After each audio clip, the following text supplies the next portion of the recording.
تین وقت ایسے ہیں جن میں ہمیں قرآن پاک نہیں پڑھنا چاہیے۔ وہ کون سے تین وقت ہیں جن میں ہمیں قرآن پاک نہیں پڑھنا چاہیے؟ آج میں یہی آپ لوگوں کو بتانے جا رہا ہوں، کیونکہ ماہ رمضان المبارک چل رہا ہے اور اس ماہ مبارک میں قرآن مجید کی تلاوت کثرت کے ساتھ کی جاتی ہے۔ ہر دوسرا مسلمان ختم قرآن کرتا ہے، کوئی ایک کرتا ہے، کوئی دو کرتا ہے، کوئی پانچ ختم قرآن کرتے ہیں۔ آپ نے مجھے کامنٹ کر کے ضرور بتانا ہے کہ آپ نے کتنے ختم قرآن کر لیے یا ابھی آپ کا کون سا پارہ چل رہا ہے۔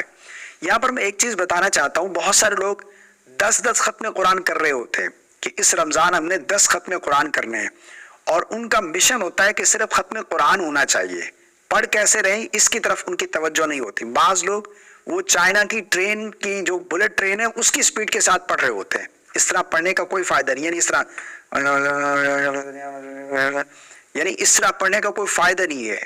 جو حروف ہیں وہ ادا ہی نہیں ہو رہے صحیح طریقے سے، تو آپ کو یہ پڑھنے کا ثواب تو نہیں ملے گا۔ تو آپ چاہے ایک ختم قرآن کریں لیکن صحیح طریقے سے آپ پڑھیں، صحیح طریقے سے قرآن خوبصورت آواز میں تلفظات کی ادائیگی کے ساتھ، حروف کی ادائیگی کے ساتھ قرآن مجید کی تلاوت کرنی چاہیے، ٹھیک ہے نا؟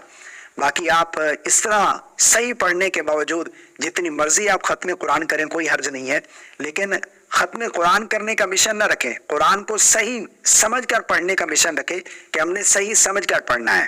اب آئیے جانتے ہیں کہ وہ کون سے 3 وقت ہیں جن میں ہمیں قرآن پاک نہیں پڑھنا چاہیے۔ دیکھیں 3 مکروہ اوقات ہیں جو اس میں قرآن مجید کی تلاوت نہ کرنا بہتر ہے۔ 3 مکروہ وقت، یعنی ایک تو صبح طلوع آفتاب کا، سورج جب سورج طلوع ہوتا ہے، وہ جو 15-20 منٹ کا سورج نکلنے کا وقت ہے، یہ مکروہ وقت ہے، اس میں تلاوت نہ کی جائے۔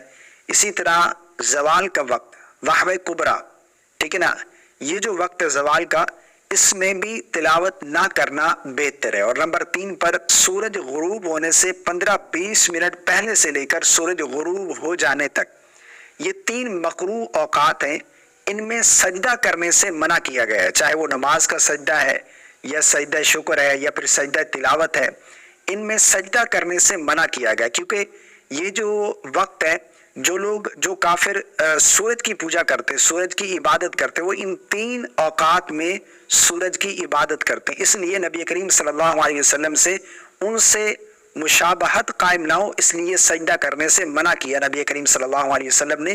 تو علماء نے لکھا ہے کہ سجدہ کرنا منع ہے، تو قرآن مجید کی تلاوت بھی اس وقت میں نہ کرنا بہتر ہے، جائز ہے، گناہ نہیں ہے، حرام نہیں ہے، نہ کرنا بہتر ہے۔ افضل ہے کہ اس وقت میں جو اوقات مکروہ ہیں ان میں انسان تلاوت کلام پاک کو مؤخر کر کے ذکر اذکار تسبیحات درود پاک میں مشغول ہو جائے، تو یہ زیادہ بہتر۔ لیکن اگر کوئی پڑھتا ہے، ایسا نہیں ہے کہ وہ گناہ کا کام کر رہا ہے، وہ گناہگار ہوگا یا اس طرح پڑھنا جائز نہیں ہے، بالکل نہیں، پڑھنا بھی جائز ہے، گناہگار بھی نہیں ہوگا، لیکن اس وقت یہ جو 3 مکروہ اوقات ہیں ان میں نہ پڑھنا قرآن مجید یہ زیادہ بہتر ہے۔ اس وقت میں تلاوت کلام پاک کو روک کر ذکر و اذکار تسبیحات میں مشغول ہو جانا یہ زیادہ بہتر ہے۔